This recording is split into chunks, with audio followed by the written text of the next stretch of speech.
নমস্কাৰ আপুনি চাই আছে গাঁও চহৰ জিলাৰ খবৰ মই জয়ন্ত মাধৱ গোস্বামী বাল্য বিবাহক লৈ কঠোৰ মুখ্যমন্ত্ৰী হিমন্ত বিশ্ব শৰ্মা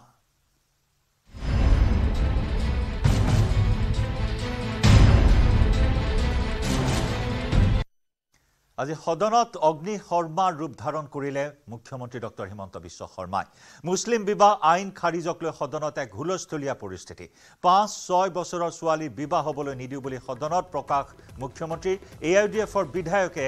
বিৰোধ কৰাত কম বয়সীয়া ছোৱালীক লৈ আপোনালোকক ব্যৱসায় কৰিবলৈ দিয়া নহব বুলি হুংকাৰ দিলে মুখ্যমন্ত্ৰী ডক্টৰ শৰ্মাই 2026 ৰ পূৰ্বে বাল্য বিবাহৰ দোকান বন্ধ কৰি দিয়াৰ হুংকাৰ দিলে সদনত মুখ্যমন্ত্ৰী ডক্টৰ শৰ্মাই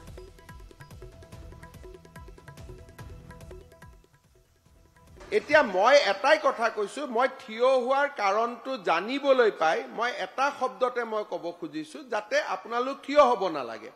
এই আইনখন আমি কিয় বাতিল কৰিছো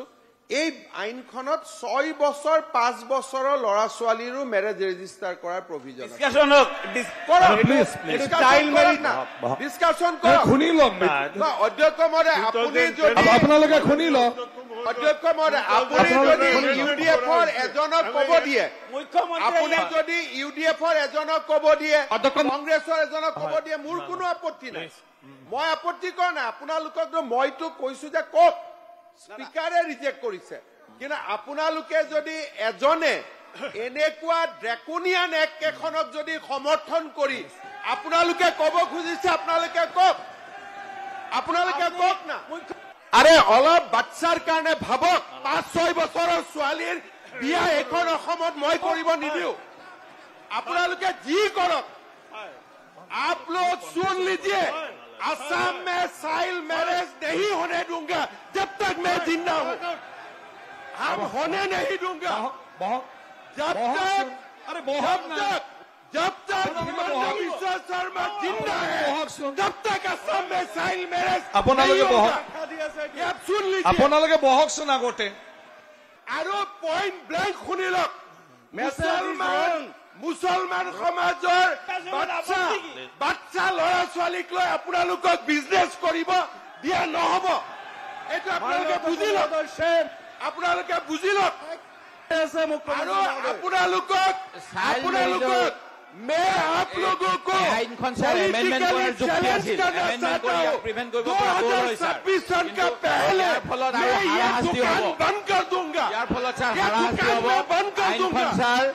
সংশোধন কৰিব পাৰিলে হয় এই আইনখন ছাৰ সংশোধন কৰাৰ আজি কংগ্ৰেছ সেকশন 8 আৰু 10 এমেন্ডমেন্ট কৰিব পাৰিলে হয় ছাৰ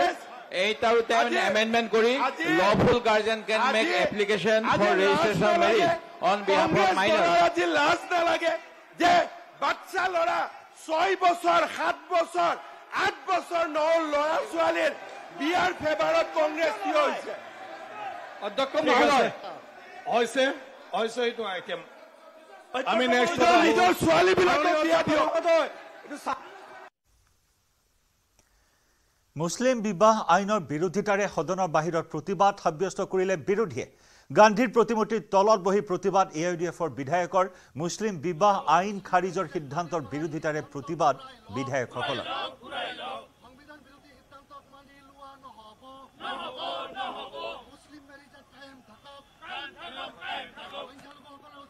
যদি সেই আইনটো কৰবাত বেয়া আছে হয় মুখ্যমন্ত্ৰী ডাঙৰীয়াই কৈছে তাত চাইল্ড মেৰেজৰ কথা আছে সেকশন 8ত আছে সেই কথাটো যদি তেখেতসকলে আপত্তি কৰিব লগা আছে চাইল্ড মেৰেজৰ কথাটোৰ বিষয়ে কোনো দলৰ কোনো সংগঠনৰ আপত্তি নাই বিৰোধ নাই চাইল্ড মেৰেজৰ ফেভাৰত কোনো সংগঠন নাই কিন্তু তাৰ পিছতো সেই আইনটো কেবিনেট কেনেকৈ বাতিল কৰিব পাৰে অৰ্ডিনেন্সৰ কথা কোৱা হৈছে এছেম্বলি চলি থকা অৱস্থাত অৰ্ডিনেন্স আনিব নোৱাৰে তাৰ পিছত কেবিনেট সিদ্ধান্ত লৈছে যদি কিবা তাত আপত্তিজনক আছে সেই কথাটো এমেন্ডমেন্ট আনক এমেন্ডমেন্ট আনি সংশোধন কৰক এইটো এমেন্ডমেন্ট কৰি দিয়ক যে কোনোবাই যদি ছোৱালী 18 বছৰ তলৰ হয় আৰু ল'ৰা 21 বছৰ ওপৰ হয় তেখেতসকলে আইনগতভাৱে ব্যৱস্থা লোৱা হ'ব কাজিৰ বিৰুদ্ধে ব্যৱস্থা লোৱা হ'ব তাৰ পিছত আমাৰ যিজন বাপেক মাক আছে আমাৰ ল'ৰাৰ পক্ষ বা ছোৱালী পক্ষ তেখেতসকলে ব্যৱস্থা লোৱা হ'ব কিন্তু আজি এই আইনটো বন্ধ কৰি দিয়া যিটো প্ৰৱণতা কৰিছে এই আইনটো নোহোৱা কৰি দিয়া যিটো ব্যৱস্থা কৰিছে কাজি সিস্টেমটো যিটো এবলিশন কৰিছে এই কাজি এক সেন্ট্ৰাল অ্যাক্ট একটা ভাৰতবৰ্ষৰ পাৰ্লামেন্টত পাছ হোৱা এক 1880 1880 চনৰ এক এতিয়াও ভাৰতবৰ্ষত চলি আছে সেইটো অসমৰ এটা কেবিনেটে কেনেকৈ নৎসাত কৰিব পাৰে এই বিষয়ৰ ওপৰত আলোচনা কৰি এমেণ্ডমেণ্ট কৰিব পৰা যায় নে সংশোধন কৰিব পৰা যায় তাৰ কাৰণে আমি এটা যি সদন মানে আমি স্থগিত প্ৰস্তাৱ ৰাখিছোঁ। মুখ্যমন্ত্ৰীয়ে যি কয় সেইটোৱে আইন, সেইটোৱে সদন। এক প্ৰকাৰে জবৰদস্তি কৰিছে আজি মুখ্যমন্ত্ৰীয়ে, আৰু তেওঁ ক্লিয়াৰলি কৈ দিলে কথা শুনা নহ'ব। তাৰ ভিতৰত তেওঁ ইনষ্ট্ৰাকশ্যনত স্পীকাৰে আজি মাইক বন্ধ কৰি দিলে বিৰোধীৰ। এইটো অত্যন্ত নিন্দনীয় ঘটনা। দিনে দিনে ডিক্টেটৰশ্বিপ চৰিত্ৰ তেওঁলোকৰ এইটো প্ৰকাশ পাই আছে, একদম পোহৰলৈ আহিছে। মুখ্যমন্ত্ৰী ডাঙৰীয়াই যিটো কথা কৈছে সেইটো কথা আমি ছাপোৰ্ট আছে যে 5 বছৰে 6 বছৰে বা বাল্য বিবাহ হ'ব নালাগে। বাল্য বিবাহ আমি ছাপোৰ্ট নকৰোঁ,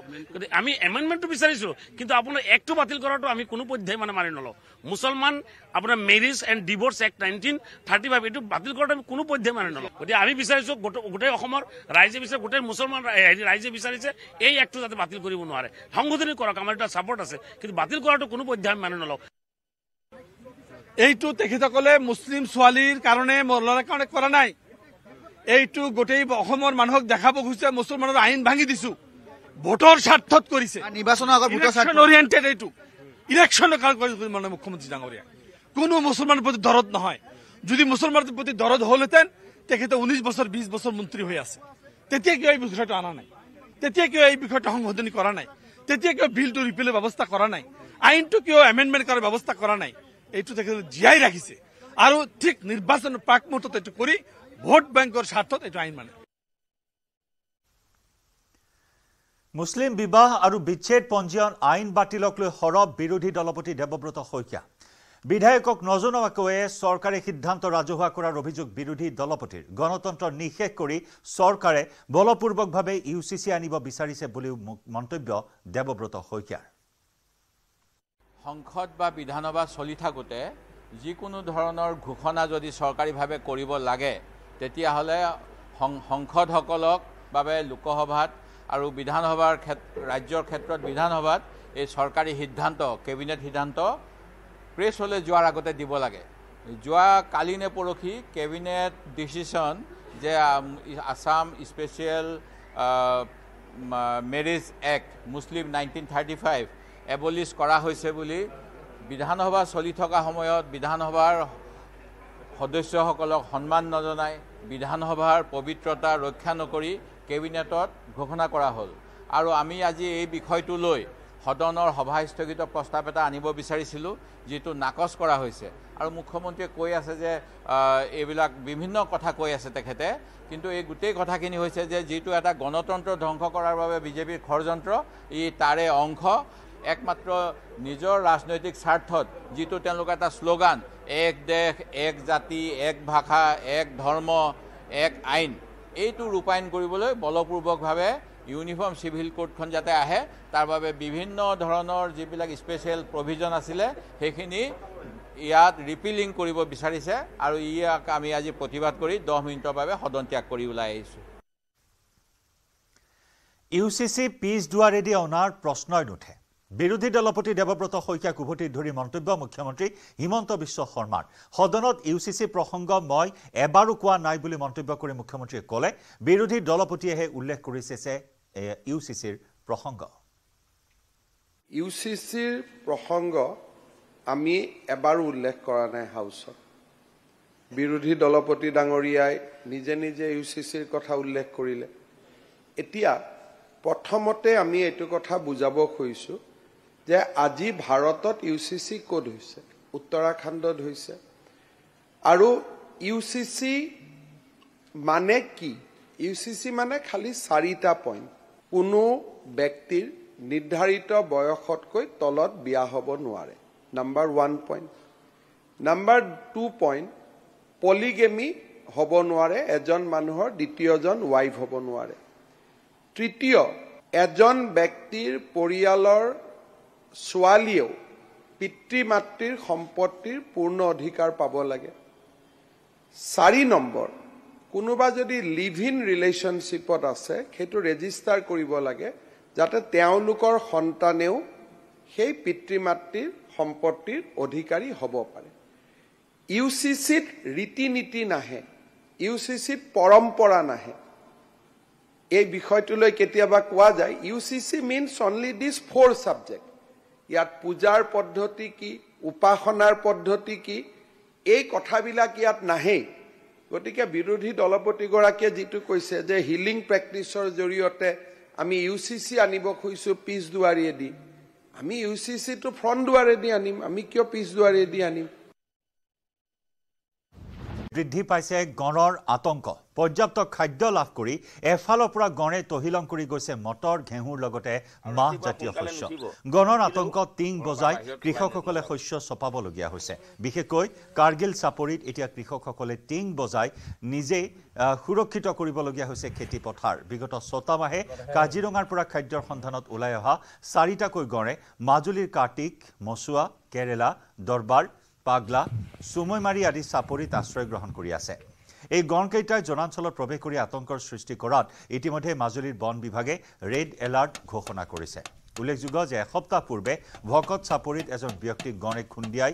মৰাৰ পিছতে এতিয়া অধিক আতংকৰ সৃষ্টি হৈছে নিৰুপায় হৈ পৰিছো মানে এইকেইদিন মানে কণ্টিনিউ ইয়াত মানে এই জেগা ইয়াবিলাক খোজ পৰিয়ে আছে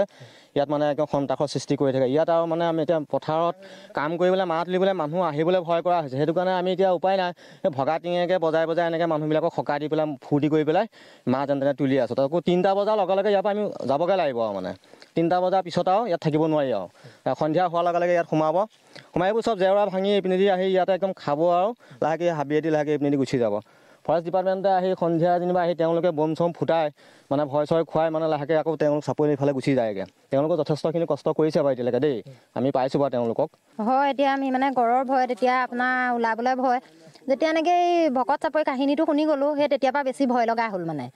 এতিয়া মাহ তুলিবলৈ এতিয়া নিজৰ খেতিটো অনিষ্ট হ'বলৈ দিব নোৱাৰা হ'লোঁ এতিয়া মানুহ বিচাৰিলেও সেই মানুহে কয় 500 টকা হাজিৰাও দিলে বোলে আমি সেই জেগাটো নাযাওঁ এতিয়া নিজে এতিয়া খেতিটো নচপালে নহয় এতিয়া মতা মানুহ লগত লৈ তেনেকৈ ধৰক টিং চিং বজাই পেলাই সাহস এটা দিছে আৰু সাহসটো দিয়াৰ কাৰণে ধৰক এতিয়া দুপৰীয়া এই সময়ত উঠে মানে আপোনাৰ 10টা বজাত আহিছোঁ 3টা 2টা বজাত ধৰক ঘৰলৈ গুচি যাবগৈ লাগিব আৰু সিমানকণ সময়তে এতিয়া থাকিবও নোৱাৰা হ'লোঁ কাৰণ এইবোৰ হাবি আছে হাবিবিলাকৰ মাজত তেওঁলোক তাতে আছে নে কি নে আমি দেখা নাই খোজবিলাক দেখিছোঁ ধৰক কেইটা মানে 4টা বুলি শুনিছোঁ এতিয়া আমি দেখা নাই ধৰক আৰু বন বিভাগে ধৰক এতিয়া হেৰি কৰিছে আপোনাৰ এতিয়া ৰেড এলাৰ্ট জাৰি কৰিছে আৰু তেখেতসকলে ৰাতি ধৰক আপোনাৰ বম চম ফুটাই এনেকৈ যথেষ্ট হেৰি কৰিছে এতিয়া খেদিব পৰা নাই তেখেতসকলক আমি দুখো দিব নোৱাৰোঁ কাৰণ যথেষ্ট কষ্ট কৰিছে তেখেতসকলে আৰু এতিয়া আমি কি ক'ম আৰু তেনেকৈ এতিয়া ভয়ৰ মানে মাজতে এতিয়া নিজক কামটো কৰিবলগীয়া হৈছে আৰু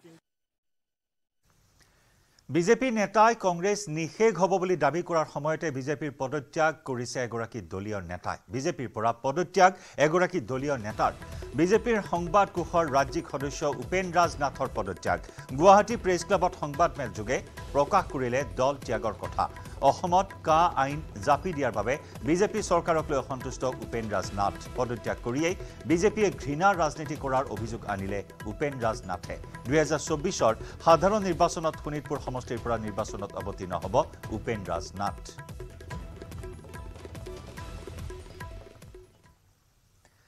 ৰাজ্যত মুছলিম বিবাহ বিচ্ছেদ পঞ্জীয়ন আইন বাতিল হোৱাৰ সময়তে কৰিমগঞ্জত ধৰ্মান্তৰকৰণৰ ঘটনা সনাতনী সংস্কৃতিৰ প্ৰতি আকৃষ্ট হৈ কৰিমগঞ্জৰ ৰামকৃষ্ণ নগৰত এগৰাকী মুছলমান যুৱতীয়ে ইছলাম ধৰ্ম ত্যাগ কৰি গ্ৰহণ কৰিলে সনাতন ধৰ্ম কেৱল ইমানেই নহয় আমিনা বেগম নামৰ যুৱতীগৰাকীয়ে আইনী প্ৰক্ৰিয়াৰে সলনি কৰিলে নিজৰ নাম আমিনা বেগম নামৰ যুৱতীগৰাকীয়ে স্বইচ্ছাই সনাতন হিন্দু ধৰ্ম গ্ৰহণ কৰি অনিমা চন্দ হৈ এজন হিন্দু যুৱকৰ সৈতে বিবাহ পাশতো আবদ্ধ হয় বহু বছৰ ধৰি বিশ্বজিৎ চন্দ্ৰৰ লগত প্ৰেমৰ সম্পৰ্ক আছিল অনিমা বেগমৰ আৰু অৱশেষত হিন্দু ৰীতি নীতি অনুসৰি বিয়া পাতিলে তেওঁলোকে আমিনা বেগমে কয় আজিৰ পৰা মই স্বাধীন আজিৰ পৰা আৰু হিজাব পিন্ধাৰ প্ৰয়োজন নাই আৰু তালাক ল'বলৈ প্ৰয়োজন নাই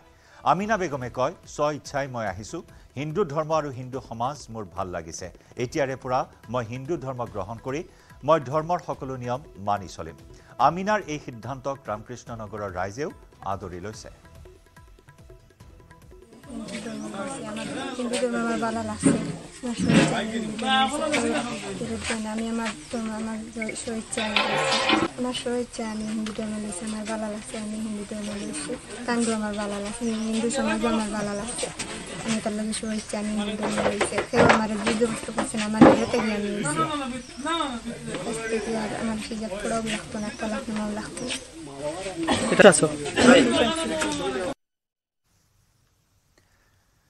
মই ইচ্ছা কৰিলে কংগ্ৰেছ 3 দিনত শূন্য কৰি দিব পাৰোঁ এই মন্তব্য মন্ত্ৰী জয়ন্ত মল্ল বৰুৱাৰ। ৰকিবুল হুছেইনক কটাক্ষ কৰি পিছফালৰ পৰা চুৰি মৰাত উস্তাদ বুলি মন্তব্য কৰে মন্ত্ৰীগৰাকীয়ে। গৌৰৱ গগৈ নিজকে অভিমন্যু হিচাপে কোৱা সন্দৰ্ভত এইদৰে ৰকিবুল হুছেইনক কটাক্ষ কৰিলে মন্ত্ৰী জয়ন্ত মল্ল বৰুৱাই।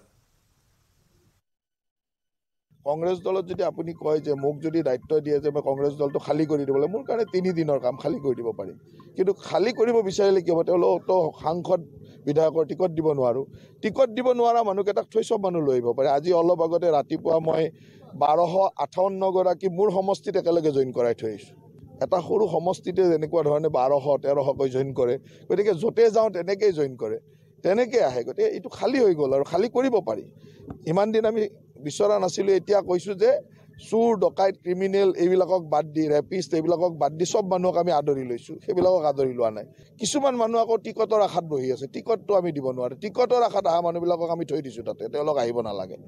টিকট নিবিচৰাকৈ যোনে ৰাষ্ট্ৰ সেৱা কৰিব আহে তেওঁলোকৰ দুৱাৰ খোলা আছে, আৰু সেইকাৰণে কংগ্ৰেছ দলটো মোটামুটি খালীয়ে হৈ যাব, এইটো চিন্তা কৰিব নালাগে। ৰকিবুল হুছেইন ডাঙৰীয়া পিছফালৰ পৰা চুৰি মৰাত ইমানেই অভ্যস্ত, সেইটো তেওঁৰ আগৰে পৰম্পৰা, আগৰ পৰাই তেওঁ সেইটোত বহুত অভ্যস্ত। তেওঁ জানে পিছফালেৰে কেনেকৈ চুৰি মাৰিব লাগে। এতিয়া গৌৰৱ গগৈক মাৰিছে, আগতে বহুত মানুহক মাৰিছে তেওঁ, গতিকে এতিয়া গৌৰৱ গগৈক মাৰিছে, সেইটো কোনো আচৰিত হ'ব লগা কথা নহয়, আমি জানোৱেই।